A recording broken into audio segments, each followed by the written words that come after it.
घने जंगल में मोनू, एक छोटा बंदर, अकेला घूमता है। उसका चंचल स्वभाव उदासी की एक झलक से युक्त है। वह अन्य बंदरों को अपने परिवारों के साथ खेलते हुए देखता है।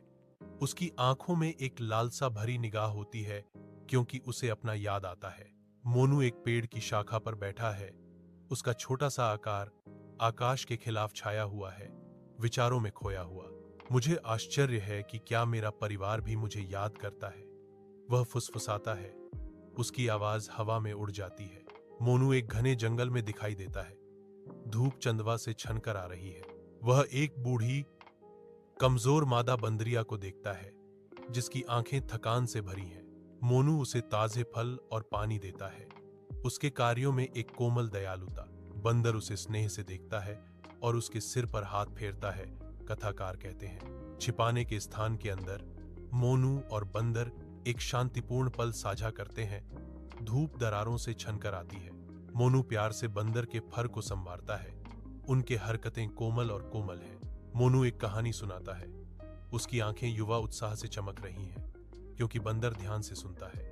बंदर कोमल स्नेही हाव भाव से प्रतिक्रिया करता है, जो एक मां के प्यार को दर्शाता है। उनके बीच एक शक्तिशाली अनकहा बंधन गहरा होता है, जो देखभाल और आपसी स्नेह पर बना है। धुंधले प्रकाश में बंदरिया बीमार पड़ी है। उसका कमजोर शरीर लंबी छाया डाल रहा है। मोनू उसके पास रहता है। उसकी भौहें चिंता से सिकुड़ी हुई हैं, क्योंकि वह उसकी देखभाल करता है। धीरे से माथा पोंछते हुए मोनू का प्यार शांत जगह में एक मौन वादा है। बंदरिया धीरे से फुसफुसाती है, बेटा, तुमने मुझे वह प्यार दिया जिसकी मुझे सालों से तलाश थी। खुश रहो। उसके आखिरी शब्द धीरे से गूंजते हैं, क्योंकि वह फीकी पड़ जाती है। तुम कभी अकेले नहीं हो। बंदरिया ने आखिरी सांस ली। घने पेड़ों से छनकर आती धूप मोनू को रोशन करती है, क्योंकि वह जंगल के बीच में अकेला बैठा है।